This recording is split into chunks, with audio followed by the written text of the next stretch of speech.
السلام علیکم بچوں، کیسے ہیں سب لوگ؟ خیریت سے ہیں؟ میں بھی بالکل ٹھیک ہوں۔ آج ہم جو واقعہ سنیں گے وہ سچا واقعہ ہے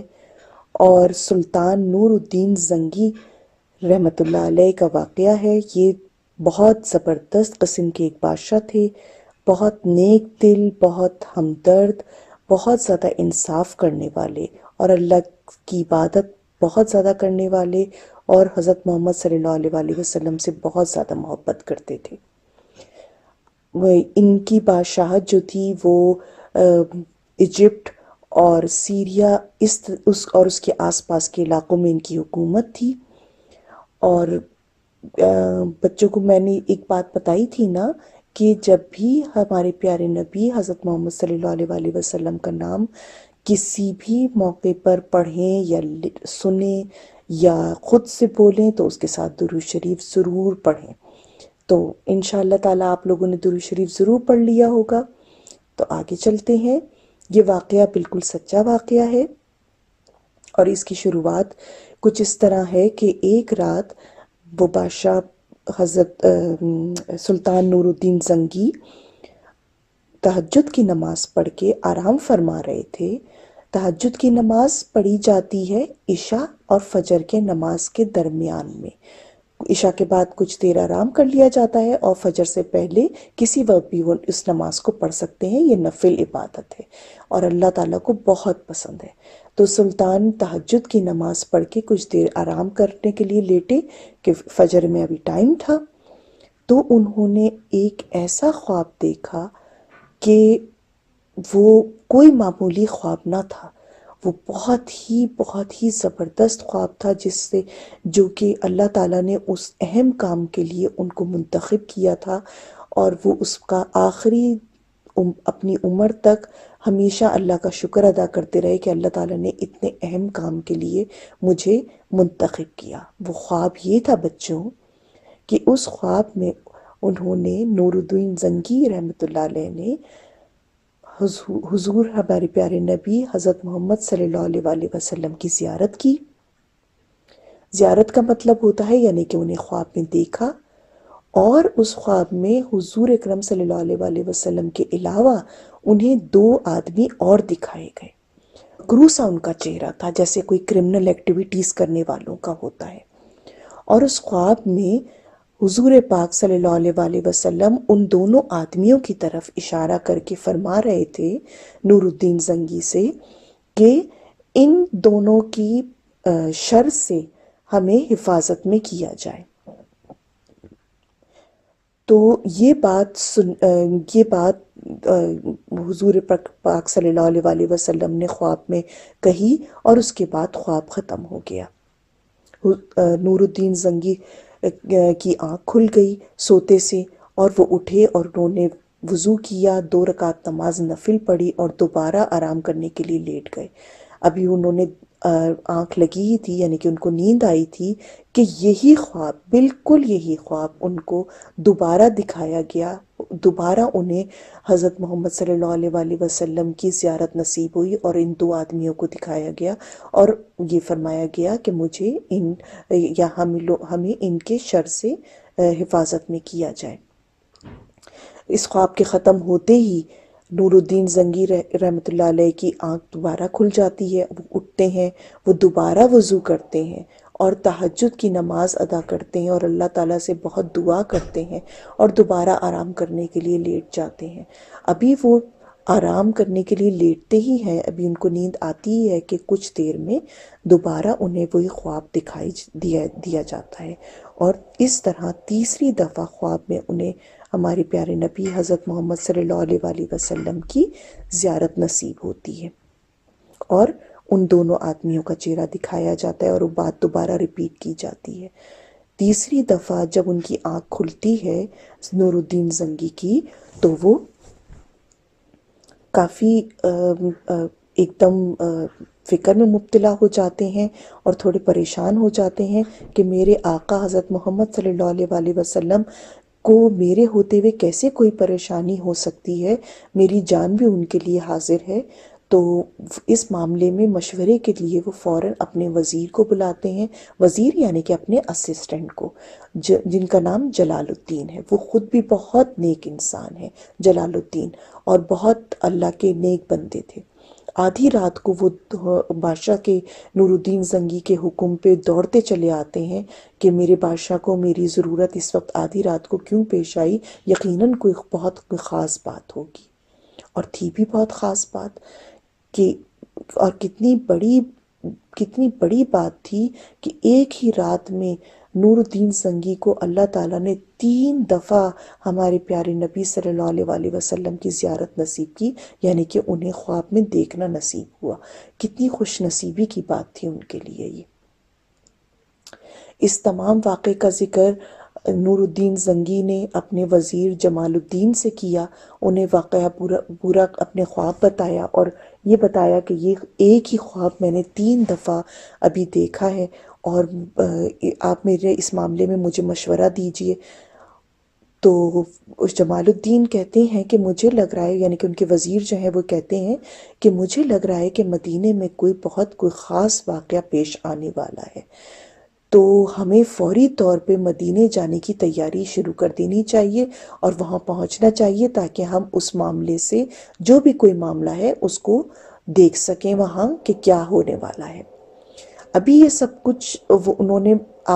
مشورہ کر ہی رہے تھے کہ بادشاہ سلامت کو بھی یہی بات صحیح لگی، اور انہوں نے بھی کہا کہ میرا بھی یہی خیال ہے کہ ہمیں فوری طور پہ مدینے کے لیے روانہ ہو جانا چاہیے۔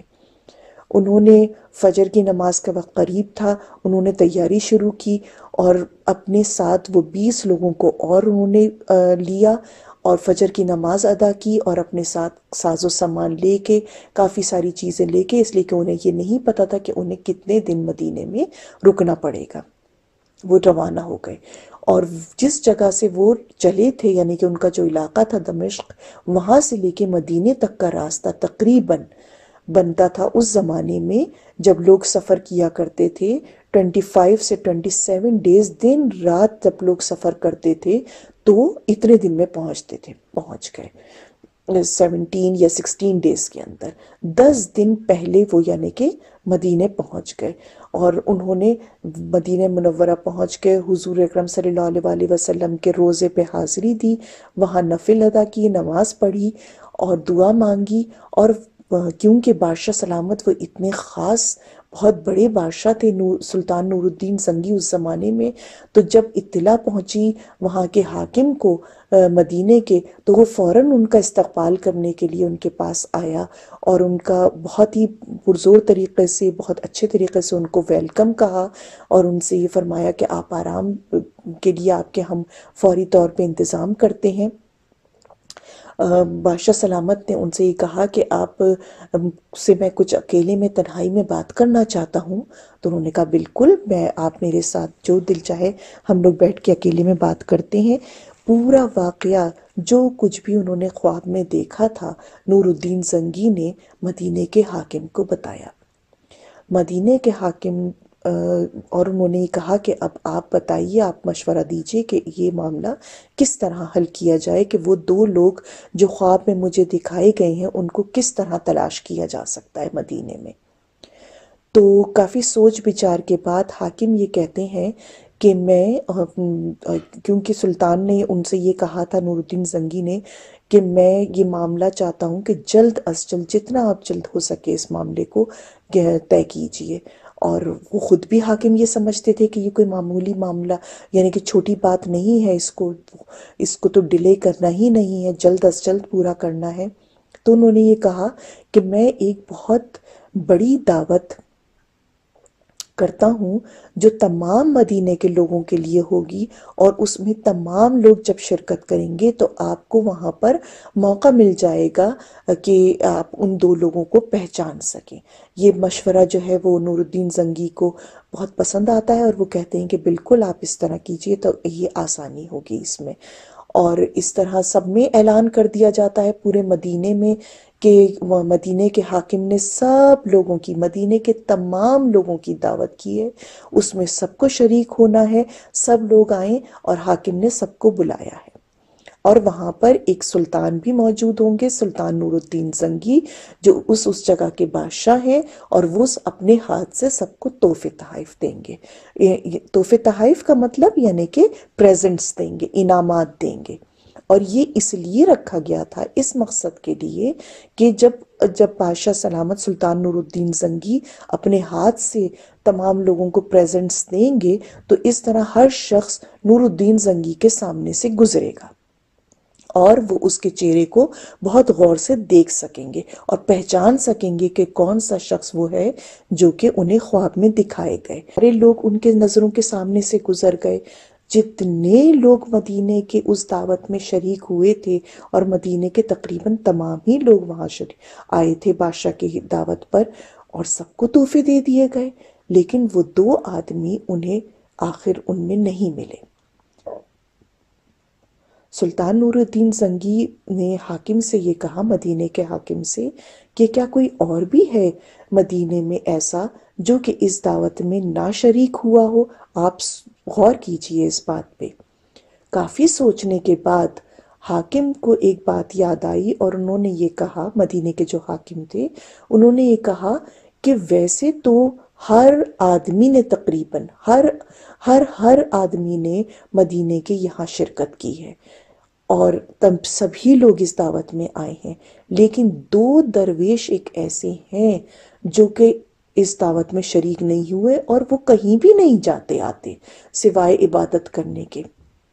وہ ہر وقت اپنی جھوپڑی میں رہتے ہیں، اپنے گھر میں چھوٹے سے، اور وہاں مسلسل عبادت میں مشغول رہتے ہیں، یا پھر صرف مسجد نبوی جاتے ہیں، نماز ادا کرتے ہیں اور اپنی عبادت میں مصروف رہتے ہیں۔ نہ زیادہ ان کا کسی سے تعلق ہے، نہ وہ آتے ہیں نہ وہ جاتے ہیں کہیں۔ تو وہ 2 لوگ شریک نہیں ہوئے ہیں۔ تو بادشاہ کو فوراً اس بات کا خیال آیا کہ ٹھیک ہے، اگر وہ شریک نہیں ہوئے لیکن ان کو آپ پھر بھی حکم دے کے اور یہاں بلوائیے، میں ان سے ملنا چاہتا ہوں۔ سلطان نور الدین زنگی نے کہا۔ حاکم نے ان کی بات کو مانا، سنا، اور فوراً ایک آدمی بھیجا گیا میسج ان تک لے کے، تاکہ جائے ان دونوں درویشوں تک اور وہ یہاں پر حاضر ہو جائیں۔ وہ دونوں درویش جو تھے بادشاہ کا حکم سن کے وہ حاضر ہوئے، اور جب بادشاہ سلامت نے، نور الدین زنگی نے ان دونوں آدمیوں کو دیکھا تو وہ فوراً پہچان گئے کہ یہ وہی دونوں آدمی ہیں جن کی چہرہ حضور پاک صلی اللہ علیہ وسلم کی زیارت کے ساتھ مجھے خواب میں دکھایا گیا تھا، اور حضور اکرم صلی اللہ علیہ وسلم ان لوگوں کی طرف دیکھ کے کہہ رہے تھے کہ ان کے شر سے ہمیں حفاظت میں کیا جائے ان دونوں کی۔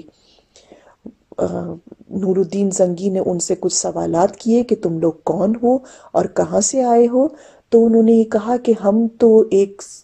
کچھ عرصہ ہوا یہاں حج کرنے آئے تھے مغرب سے، یعنی کہ ان دوسرے علاقوں سے، اور پھر ہمیں یہاں اتنا ہی جگہ اچھی لگی، ہمیں اتنا مزہ آیا یہاں عبادت کرنے کا کہ ہم پھر یہیں رک گئے ہمیشہ کے لیے، اور اب ہم اپنا زیادہ تر وقت عبادت میں گزارتے ہیں اور کہیں آتے جاتے نہیں ہیں، ہماری کسی سے زیادہ دوستی بھی نہیں ہے۔ بادشاہ سلامت نے ان کی تمام بات سنی اور خاموش رہے۔ انہوں نے کہا اچھا، میں آپ کے گھر کو دیکھنا چاہتا ہوں، یعنی کہ آپ جہاں رہتے ہیں میں وہاں ان کا وزٹ کرنا چاہتا ہوں۔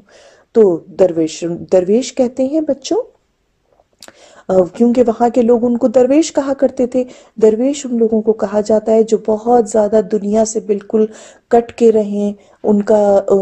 زیادہ دنیا میں ان کا انوالومنٹ نہ ہو، بہت زیادہ وہ ہر وقت دنیا داری میں نہ لگے رہیں،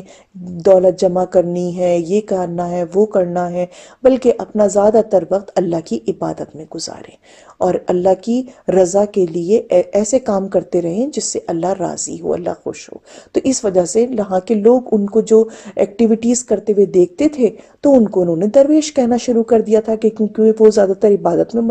مصروف رہتے تھے اور نہ کسی سے ملتے تھے نہ جلتے تھے، نہ کہیں آتے تھے نہ جاتے تھے، اسی لیے وہ اس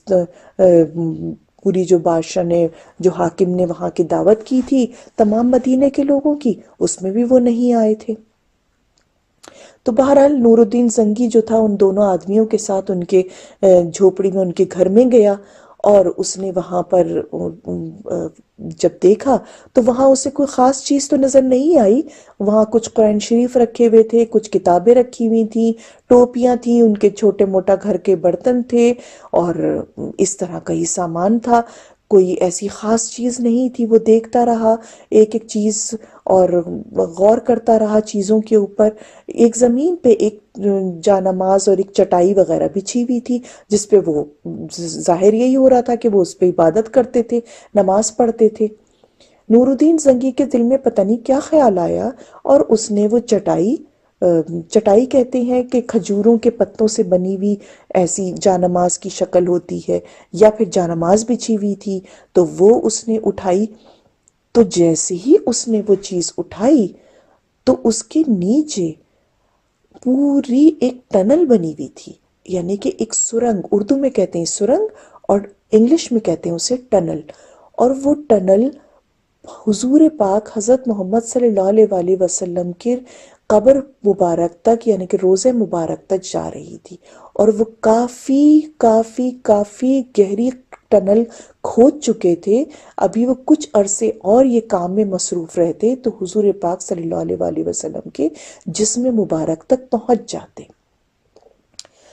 یہ دیکھ کے تو وہاں ہر شخص حیران و پریشان ہو گیا. اور وہ یہ کام ساری رات کرتے تھے.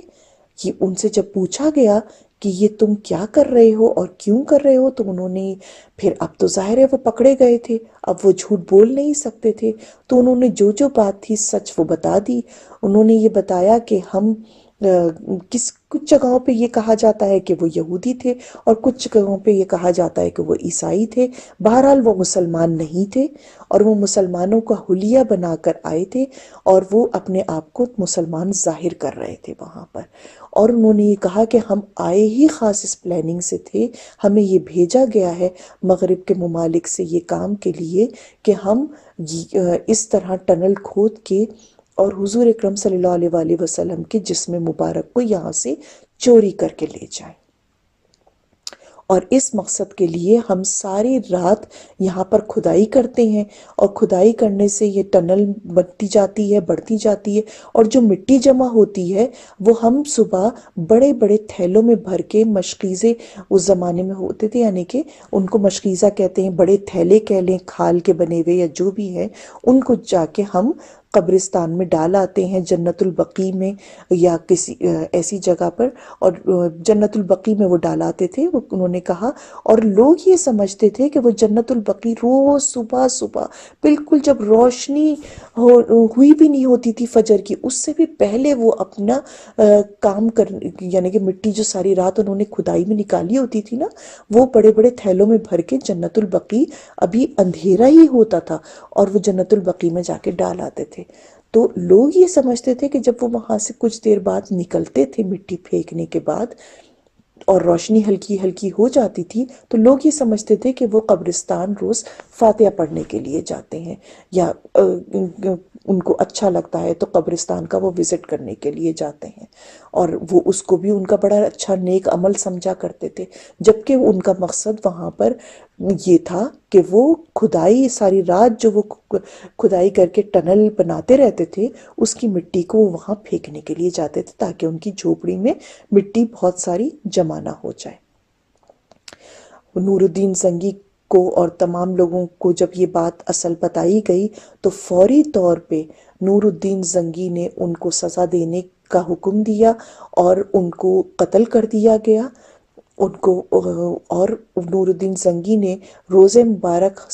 حضور اکرم صلی اللہ علیہ وآلہ وسلم کی روزہ مبارک کی حفاظت کے لیے یہ انتظام کیا کہ ان کی قبر مبارک کے آس پاس بہت گہرا گڈھا کھودا گیا، جس کو خندق کہا جاتا ہے عربی میں. وہ کھودی گئی بہت بہت ڈیپ، اور اس کے اس گڈھے کے اندر پھر لوہے کو میلٹ کر کے، یعنی کہ میٹل کو میلٹ کر کے، گرم جب کیا لوہے کو تو وہ میلٹ ہو گیا، اور پھر وہ اس گڈھے کے اندر انہوں نے ڈال دیا، اور پھر وہ جب پورا پورا فل کر دیا، یعنی کہ ایک پوری دیوار بن گئی میٹل کی آس پاس حضور اکرم صلی اللہ علیہ وآلہ وسلم کے روزے کے آس پاس، قبر کے آس پاس. اور پھر جب وہ ٹھنڈا ہو گیا میٹل تو وہ سخت لوہے کی ایک ایسی مضبوط دیوار بن گئی کہ اب کوئی بھی یہ عمل دوبارہ کرنے کا سوچے بھی نہیں کہ وہ روزہ مبارک تک اس طرح دوبارہ پہنچ سکے گا، یا اس طرح حضور اکرم صلی اللہ علیہ وآلہ وسلم کے جسم کو ذرہ برابر بھی نقصان پہنچا سکے گا۔ تو یہ اتنی بہترین انہوں نے حفاظت کی وہاں پر انتظام کروایا، اور اس کے بعد وہ اللہ کا رو رو کر شکر ادا کرتے رہتے تھے، شکر کے آنسو ان کی آنکھوں سے ہر وقت بہتے رہتے تھے کہ یا اللہ آپ نے مجھے اس قابل سمجھا، میں تو بہت ہی ناکارہ عاجز بالکل عام سا بندہ ہوں، کہ آپ نے حضور پاک صلی اللہ علیہ وآلہ وسلم کے روزہ مبارک ان کے جسم کی حفاظت کے لیے مجھ جیسے عام بندے کو منتخب کیا، میں اس بات کا شکر کیسے ادا کروں۔ تو یہ واقعہ بچوں بہت ہی عظیم واقعہ ہے، اور بہت ہی عظیم بادشاہ کے ساتھ پیش آیا، نور الدین زنگی کے ساتھ، کہ اللہ تعالیٰ نے ان کی ذات کے حوالے سے ہمارے پیارے نبی حضرت محمد صلی اللہ علیہ وآلہ وسلم کے جسم اطہر کو حفاظت کا ذریعہ بنایا یہاں پر، اور اللہ تعالیٰ اپنے نیک بندوں کو نیک کاموں کے لیے منتخب کرتا ہے۔ اللہ تعالیٰ ہمیں بھی، ہماری دعا ہے کہ ہمیں بھی کوئی ایسا نیک کام زندگی میں کرنے کی توفیق عطا فرمائے انشاء اللہ تعالیٰ۔